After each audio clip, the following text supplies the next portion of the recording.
Did you kill anyone today? Don't be too quick to protest. If you cursed someone today, or thought to yourself, this person is so stupid, it'd be better if they just vanished, then, in God's courtroom, you might have already secured a ticket for first-degree murder. For in Matthew 5:22, Jesus said something that has sounded absurd to everyone for 2,000 years. Insults are equivalent to murder. Is this merely hyperbolic rhetoric? Or have we simply never understood what he was saying? To understand Jesus' words, you must first look at one man, Moses. Many see him as gentle and humble, but before the age of 80, he was actually a volatile murderer. Seeing an Egyptian mistreating a Hebrew, he struck the man down in a fit of rage and buried the body in the sand.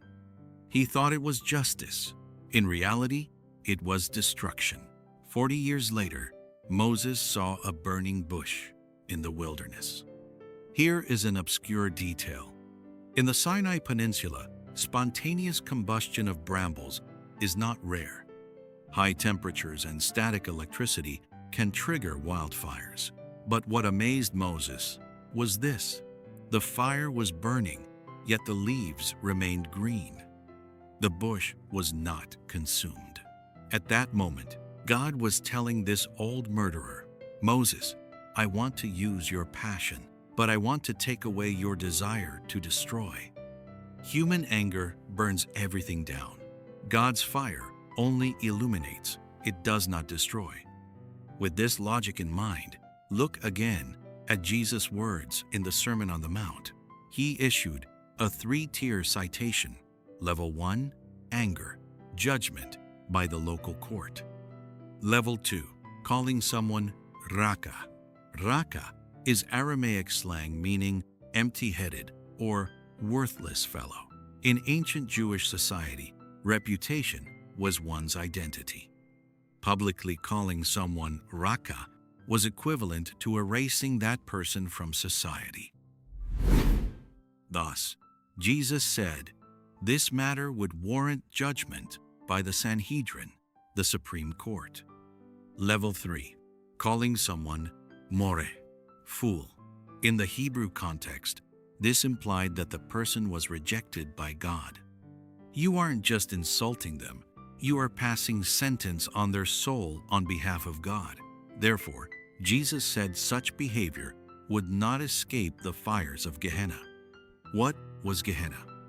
A refuse valley outside Jerusalem where trash and carcasses were perpetually burned. Jesus' point was simple. When your language is poisonous, your heart has become a landfill. While murder ends the flesh, cursing erases a person created in the image of God on a spiritual and social level. This is the most startling thing about Jesus. He introduced a new mode of judgment, the heart examination. In ancient law, without a body, there was no murder. But Jesus looks at the heart, not the corpse. In the original Greek, the word for anger is orgizomenos. This doesn't refer to a flash of temper, but a long-stewed resentment, a state of mind that says, that person would be better off gone. This is a form of chronic murder. You haven't acted, perhaps only because you are timid or fear prison. But in God's eyes, the moment you decide that person doesn't deserve to exist, you have already thrust the first knife. Thus, Jesus says, words are in fact the thermometer of your heart. Back to the bush. Why was it not consumed? Because the presence of God was there. Every one of us has a fire within.